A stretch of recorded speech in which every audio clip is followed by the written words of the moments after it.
connection of devices throughout the world, no? Ang pinagkaiba pala talaga niyan sa mga standalone computers is yung networking. Knowledge lang din na meron tayong dalawang klase, is yung pagiging independent is yung network and yung standalone network. Local lang siya, so halimbawa, ito, own personal computer nyo. Lima na type of network. Lima. Oo, lima siya, lima. Ano, local area network.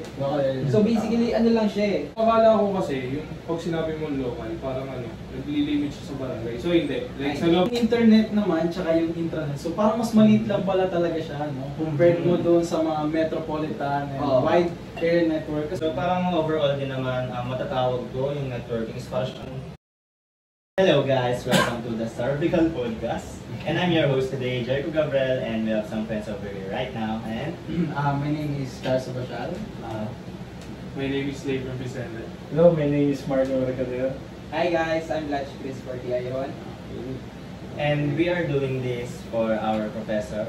Shoutout po, Bunag. Ayan, so bago tayo magpatungo sa ating main discussion, let's have a banter. So ang banter is random thoughts lang about sa inyo or nangyari about IT. So unang-una, kumusta naman mga wifi nyo guys? Bulok. Hindi Bagal. Sa akin, usually, pagka naglalaro ako, nakakaramdam ako ng lag. Every 7. Sa akin, 7, oo. Sa akin, alas 9. May oras. Naramdam ko, minsan pag naglalaro ka ng Roblox, nakakairita. Kasi nagdi-DC ka, tapos nag-grind ka ng mga limited editions. Shoutout sa'yo, PLDD. naman. Normally naman, lahat naman siguro tayo nakakaramdam na. Sa tingin nyo ba, ano kaya kasun nun? Siguro dahil sa Gobyerno. Gobyerno? Baka flood, Ghost Project. Ghost Project. nagbabahan ka ng maayos. Kaya nga eh. Actually, Baka may nanonood ng ano? Ano kaya? Valorant, no? Totoo naman, pag sabay-sabay naman, lalo na sa capacity ng bahay nyo, pag marami gumagamit, maraming naikihati. Nakikihati? Ay, Mahirap yan, mas buwabagal. Kaya nga eh. Mas mga pangit. Ayoko nun. Baka may nakikiconnect kasi sa labas. Diba? Hinarap yung password. Nakakapagtaka rin. Sa tingin nyo kaya, ano kaya rason? Bakit pag umuulan ang bagal ni PLDT? Kaya nga eh. Especially pagka Puro PLDT lang. PLDT na lang. May galit ka ba sa PLDT siya? Total. Ito pag umuulan, no? Ganun pag umuulan. Paano naman yung pre, yung alam niyo yung issue about sa AI? Ewan ko kung narinig niyo ito, pero kasi di ba, ayun nga, may AI na parang nag-a-attend converters ng maker niyo or mga tao gumagamit sa kanya. Yoso. Meron. Dumaan sa peak yun. Dumaan, di ba? Meron doon, kumbaga kasi yung goal ng AI is parang gawin nila yung task na perfect, high score. Kumbaga makakuha sila ng high score, perfect dun sa mga ginagawa nila. So nagkakaroon sila ng instance na paano ba makuha yung high score nila. So kumbaga nagiging solution nila, imbis na good solution, yung nagiging solution nila is bad, which is yung cheating. Siyempre, pag nag-cheat tayo, dapat ka natatawa. So, pagka-cheating, Pag cheating, relate agad Kaya siya. nga eh. Ayun nga. Kumbaga para makuha nila yung highest rating or like point, nag-cheat sila. For example, bigyan ko kayo ng scenario. So, yung AI kasi may siya. Kumbaga, kunwari may mapa. May mga place ka na pwedeng pagtaguan doon. Tapos isa lang yung labasan. Tapos sa mapa na yun, may mga box na pwedeng galawin ng mga bot na ginagamit ng AI. So ang ginagawa ng AI doon, tinatakpan nila yung box, tinatakpan nila yung pinto ng box, gamit yung box para hindi sila mahuli, para hide and seek yung game hide and seek ayun. So yun, para di sila mahuli, nilagay nung mga bot yung mga box dun sa pinto. So hindi na sila nahuli, di ba? Tapos nakakamap naman ng yung seeker. So para mahanap nila yung mga nagtatago, naglagay yung ginawa ng seeker is parang pumatong siya dun sa box, tapos ginagalaw niya. So paano yan, hindi mahuhuli yung mga nagtatago. Kasi yung kumbaga yung walang one person na kataas kumbaga yung simulation. Ayun, tama na yun. Yung tawag dun simulation na yun. So, literal ayun. na think outside the box, no? Tumayo nga eh. Oo, di ba? Sa labas talaga. Grabe. Magaling pre. Literal. So, ayun. So, syempre, kung titignan mo dun, yung ginagawa talaga ng AI, parang nakakapag-isip na sila ng sarili nila. Kumbaga, may sarili na silang pag-uunawa, consciousness. Oo. Parang consciousness na pre, hindi lang ano eh. Kasi ayun. So like, kumbaga nagkakaroon na sila ng consciousness na parang gumawa ng sarili nila kung saan na ano. Nag-iisip na sila ng parang tao yan. Oo, kasi di ba dapat may prompt sila na susundan na parang huwag sasaktan yung tao. Ano. Kumbaga, syempre, marami kasing movies na ano, di ba? Yung parang tao dito.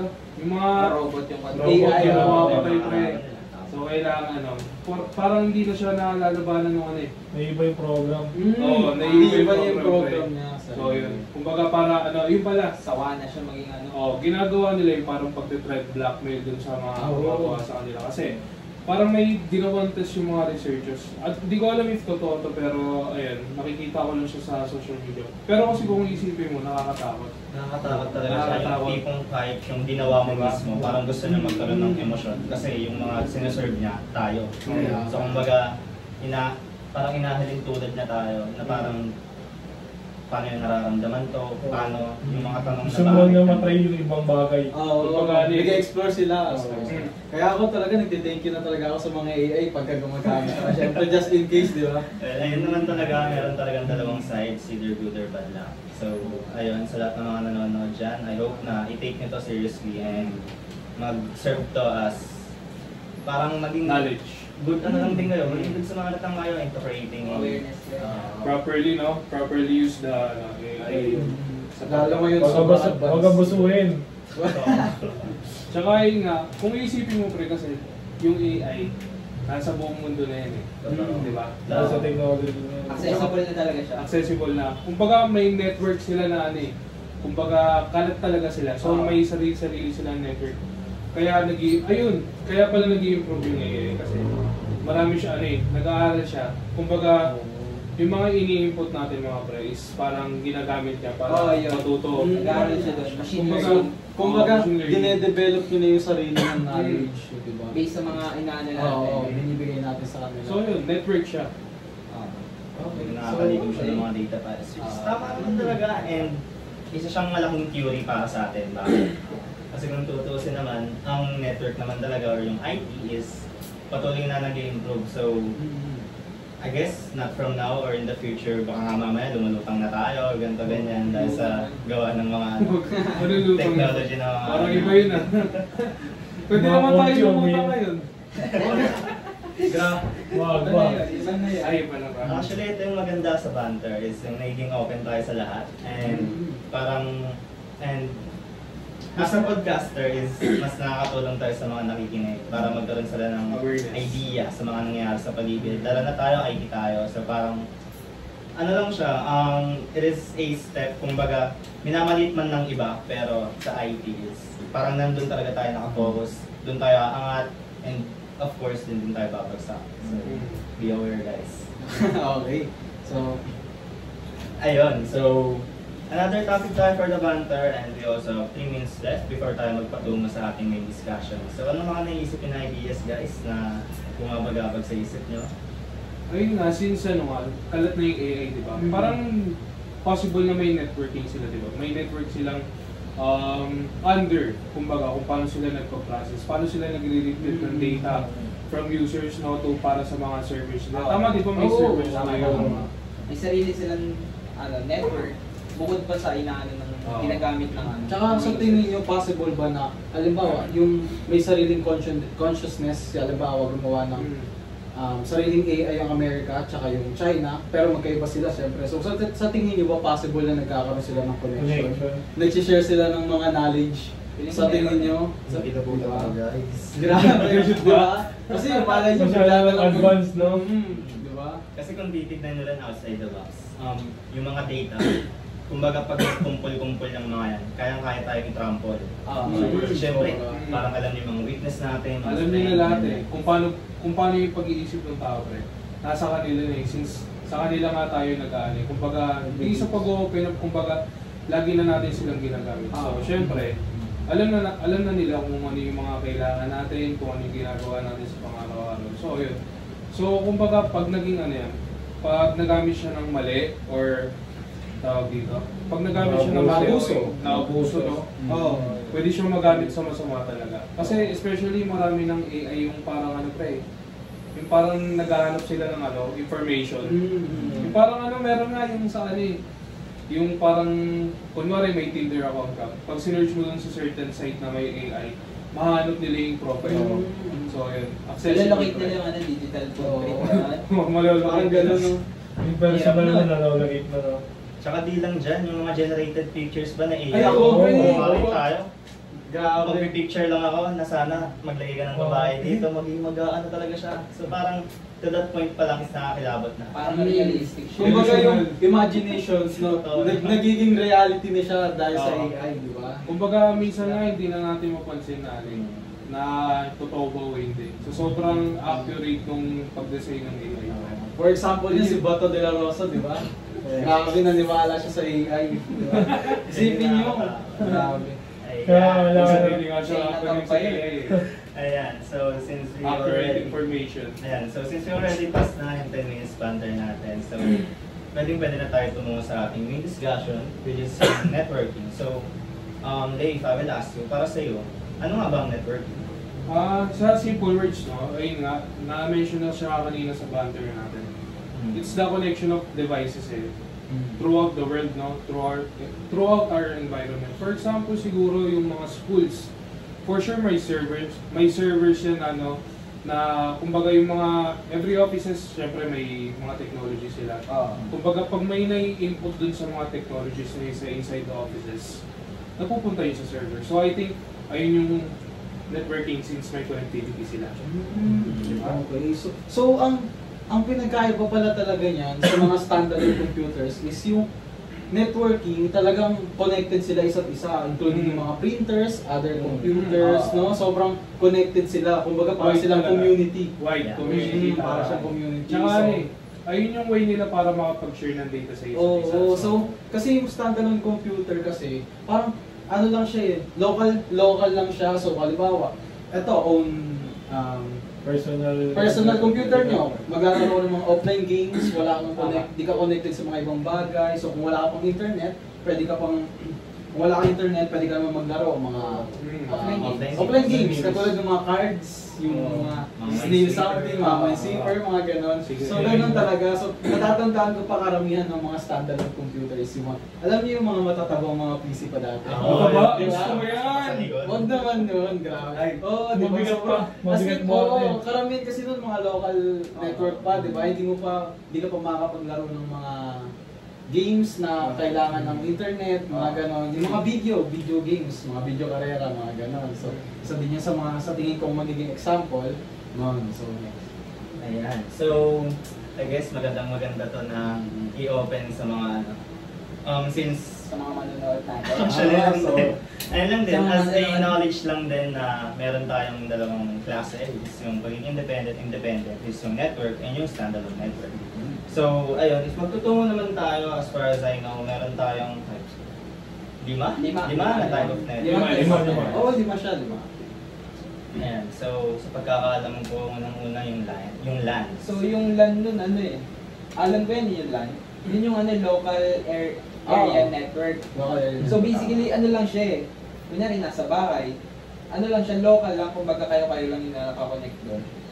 Local tama. Ayun ba yung pinaka-common? So, pwede, Yeah. so pwede pa siyang tawaging personal internet connection. Siguro So, pwede pang-family nyo lang, parang gano'n. local. Isang bahay lang. Oo, di ba? Karamihan ng mga nilalarong ganyan sa mga computer shop, o mga local area, di ba? May mga sarili sila. Oo. May sarili silang land na ano. So akala ko kasi, yung pag sinabi mo local, parang ano, naglilimit siya sa barangay. So hindi. Like sa loob na siya ng establishment, katulad ng bahay, mga computer shops. Ay hindi, pwede rin siya sa mga ano, mga sariling mga offices, bahay, households, mga ganun. So, pero basta hindi- maliit lang siya. Pero hindi siya house to house na parang ano. Hindi siya house to house, basta So, kumbaga in short terms, dapat in-group siya. In-group lang. Small group, to be exact. Diba? May season naman yung man. Uy, man tol. Man! Man! What's up, man? What's up, man? Ito naman is Metropolitan Area Network. Mas malawak ito sa land. Kasi ito, usually nasakop ito na City ba mga siya? city, tas Okay. campus. So usually ginagamit siya sa mga companies. Okay, ganon. mga Pwede. office. Oo. Tas may ano lang siya, under lang siya ng one central network. So, Kuban system lang siya, ina-handle niya lahat. O, sa handle niya lahat. So sa tingin ko common siya so common siya sa mga ibang bansa katulad ng Japan, 'di ba may mga public Oo. wifi sila na Oo, connected meron. yung buong city O, nila. nagagamit lang yung lahat. Well, actually, the Isang word server lang itself, silang ano. and the word itself pa lang na metropolitan. Oo. Sabi metropolitan is pala ang sakop niya. Safe ba yung ano? Ayun, since dumako na tayo dun sa ano, medyo out of topic. Since lumako tayo dun sa free wifi sa public, safe ba yung ano? Kasi Ay, pag-connect sa mga ganon. may nababalita Oo, kasi oo, yung nakukuha yung personal, personal, nakukuha yung personal personal info. Yung nga lang din. So, kagaya ng na-topic natin kanina sa mga banter natin, maraming possible ways na either good or bad siya. Well, for sure naman, meron tayong mga free wifi na good offer Safe. yung mga... Legit talaga yung free wifi Legit talaga. Pero, mostly din naman, hindi natin pagkakaila na meron talaga tayong mga ganong klase. Kasi yung pinaka-latest ngayon, yung mga leaks ng mga information katulad ng Oo. GCash. Ibang Wala ko leaks alam naman leaks yan. yun. Ibang leaks Ito na. yung Gcash eh. Yung mga yung mga accounts ng mga GCash mga members, yung mga Ay, oo, nakita users, ko. di ba? Sa deep web. Kaya talagang napakahirap ngayon. Wala na lang mag-text sa'yo. Di ba? No? Nanalo ka daw, di ba? Mga Hindi rin naman kasi natin may pagkakaila. As far as I know, meron talaga tayong hackers na tawagan. Hindi talaga makakala. So, Pero ano eh, teka. Iniisip ko paano nila binibenta yung sa deep web. ano nga ba? Ano, syempre, pag user data yun eh, pwede nilang impersonate yung data eh. Magpe-pretend sila na sila yun, gano'n. Oo. I-use nila yung data na yun to gain access dun sa tao na ano, impersonate nila. So tingin ko, napakahirap dyan yung mga nag-iris scan. Oo. Kasi ang ano natin, fingerprint natin, pwede yung ma-modify Oo. Pag napaso, nagbabago. Pero yung iris ng mga mata natin, never yan magbabago. Lumabo, Pwede naman, magulang. bulagin kita. Hindi, mayroon pa rin yun, di ba? Oo. Sa loob, except na lang pag sinaksak mo, di ba? Tsaka matanggal yung mata mo. Pag natanggal, di ba? Mga loko-loko yun, mga nagpaskan sa Mm, di ba? Dahil lang sa pera. 1.5 lang, tapos makukuha nung ginamit na information sa'yo. But actually, Malaking naman talaga, data. hindi naman talaga natin sila masisisi, lalo na Dahil- pagdating sa pera. Madami na sisilaw sa Yeah, pera. actually, and lalo na rin sa mga poor governance, sabihin na natin. Huwag na natin pagkaila, based na rin sa nangyayari sa country natin, and I hope na all will be well in time. So, ayun, and as far as I know, Hindi, meron pa yung nandun, meron pang isa. One ba yun? Yung One. yung wide area network. Yun naman tol, yung ano, di ba sa MAN, isa lang. Metro, Oo. ano lang. One Metropolitan. city, one... Sa ano naman, sa WAN, marami siya eh, multiple na ganun eh. So, So, mas malaki siya. Mas malaki yun sa Metropolitan. Mas malaki siya. So, pang-continent talaga, parang ganun. Parang ganun, pero divided siya. Ay, hindi. Oo, tama, pang-continent. Pang-continent. Halos ganun. So hindi lang siya pang city. Hindi lang siya pang city. Wide niya talaga. Wide ganun. siya. Kaya literal Wide. talaga na Oo. wide area network, di ba? Okay. Mga wide dun. Ganun. Ganun. Ganun. Ayan. Ganun ka, So, wide. bago tayo pumunta sa mga ibang topic na yan, I think, Okay, so, ayan, so, yung, parang kumbaga yung internet naman, tsaka yung intranet. So parang mas maliit lang pala talaga siya, no? Compared mo doon sa mga metropolitan and Oo. wide area network. Kasi yung intranet, ayun lang yung mga, kumbaga ginagamit lang natin siya sa mga school. Yung intranet natin, di ba? Mm. So yung internet natin, kumbaga pwede natin siyang masabi na private internet. Kasi kumbaga, Oo. yung school lang natin, for example, yung RTU is, meron silang intranet, pwede natin tawag internet. Sila lang yung nag-share ng mga informations, ng mga gadgets, katulad ng mga informations ng mga students. So, pwede natin gano'n, yung mga sharing ng mga students. While yung internet naman, so, yun parang sobrang lawak din niya, pwede natin siya i-connect sa may wide area network. Kasi Oo. meron siyang mga kumbaga globally, pangkalahatan na yung internet. Oo, pangkalahatan. talaga siya. Oo. Kaya sa tingin ko talaga, yung internet para sa akin, sobrang effective. Pero sobrang precise naman ng internet. No? So, sa tingin ko, yung mga napag-aralan natin ngayon, sa tingin ko sobrang halaga talaga eh. Kasi about siya sa network. So, connections, hindi lang siya connections ng mga gadgets, kundi nagkakaroon din tayo ng mga connections. Alam ko na. Actually, ginagamit siya sa internet access eh. Pati yung familiar naman kayo sa cloud sharing, di ba? Kumbaga, sa laptop na yan, meron tayong cloud sharing na sinasabi. Kumbaga, paano yun? Ina-upload siya sa Ayun, ina-upload siya. So, may internet. sarili kang account, may isa kang account. Na, for example, pag nilagay mo siya dyan, may mga informations ka na or files. Tapos, pag nilagay mo naman siya sa ibang sa ibang... Ma-access mo pa rin siya. Access mo pa rin. Nag-exist na ba yun dati or hindi? Hindi pa. Pero sa tingin ko, ang dati pa lang na cloud share, Sa mga so hardware actually. Mga Or on hardware lang talaga. Hardware lang. USB. So, wala pa yun dati. So, besides that, di ba, meron pa tayong online computing. Communication. Yung networks, di ba, pwede natin siya masabi as communication with another people, di ba? Oh, yes. Kasi iba't ibang tao. Siguro yung pwede natin gamitin is Messenger. Pwede ba yun? Pwede. Yun ang number one natin. Diba? Ayun yung number, ayun yung, actually, yung Messenger sa atin yun talaga sikat eh. Oo. Di ba? Oo nga, Diba? sa ibang bansa, hindi. Snapchat, di ba? Snapchat. Ito legit to. Ano yung, kung naka-Android yung ibang tao sa, kunwari sa US, paano sila nagko-connect sa Like, syempre, di ba, mostly doon, mga tao doon, sa iPhone na. iMessage. iMessage. iMessage. So, paano yung mga naka-Android? Kasi di ba, merong ibang tao na preference sila Android. May na rin sila. May tinatawag dun eh. Special type rin sila eh. Pwede rin mag-connect gamit data lang, hindi kailangan ng pan-text. Okay. So, gumagamit pa rin siya ng internet.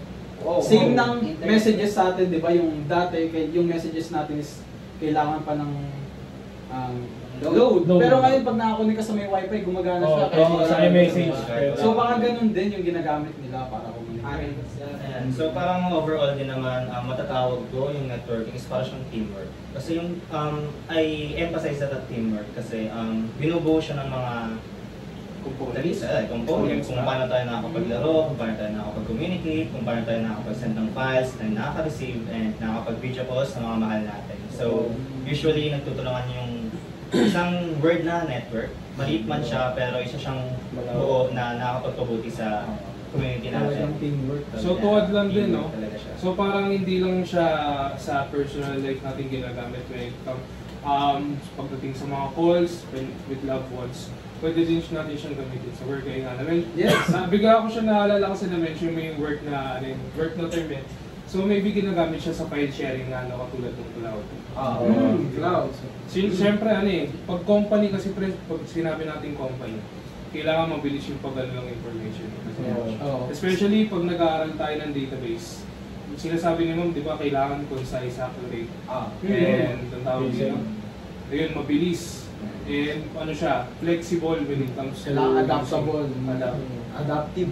Adaptive. Sorry. Ayan. So, I guess that can wrap it up since we're already in a 30-minute action na pinabilis natin. So, ayun, it was short yet long and memorable and of course knowledgeable sa lahat ng mga nakikinig sa atin. And ayun, any last word guys? Because for me, it was a memorable night na nagsama-sama rin tayo after ng mga nangyari sa recent mga issues natin. And I hope talaga due time is maging better siya. Okay, so... Ano ba? So, pwede ko bang yung idea ko na natutunan ko or aking conclusion sa to. So, syempre, personally, out of technology muna, makikita na natin siya agad sa group chats when it comes to sharing ideas and communicating with loved ones. Lahat may network tayo, lahat talaga. As in, hindi na siya mawawala. Since nagawa yung networking na yan, or yung term na yan, never na siya mawawala sa atin. Palagi nang nandyan yan. Imposible nang mawala yan. So sa akin naman, para sa akin talaga yung network. Napakalaga talaga kasi hindi lang napabilis yung mga process ng mga informations, mas napatibay niya din para sa akin yung mga connections ng bawat tao. Kasi mas mabilis na yung connections eh. So maraming bonding, di ba? Collaboration. Collaboration, yes. Communication. Ayun pre. kumbaga lahat talaga na ano siya sa communication. So, sige bro. Para sa akin naman yung network is convenient, tas malaking opportunity. Lalo, imagine kung wala tayong internet, para tayo makapag-chat ng online. Oo, di ba? Grabe. Lalo na pag mga online gaming, walang internet, di ba? Sobrang boring. Hindi ka naman mabubuhay puro sa offline games, di ba? Tsaka hindi mo magagawa yung offline games kung hindi siya nag-start online. Tama. So, kailangan natin palagi na maayos ang network na ako. So, baka naman, PLDT. Pakibilisan. Para sa akin, laki talagang tulong ng internet ko eh. Kasi lalo na nung pandemic, wala talagang bawal talaga lumabas eh. Grabe. Gusto yung ano nun, yung work from home. Kung wala, Basta COVID ba kayo? Ako eh. Ako hindi. Kami, kuburubi mo. Ikaw po lang ako. So ano, shoutout sa Salamat. Shoutout sa inyo. So ayun, just a short ad lang. Luya. Ayun, so just a short ad lang sa sinabi ni Marco. Since nabanggit na nga yung conveniency, because walang mga laro, walang mga ganito, and of course, wala rin kayo. And kung walang internet, di ba, wala kayo. So, ayun lang din, I hope din talaga nagtatak siya sa inyo, yung mga knowledge and mga narinig nyo sa amin. And again, we are the Star Vical Podcast po, and we will see you again next time. Salamat sa pakikinig. Thank you po. Kain na kami. Kain na! Kain na! Kain na! Bahala dito na.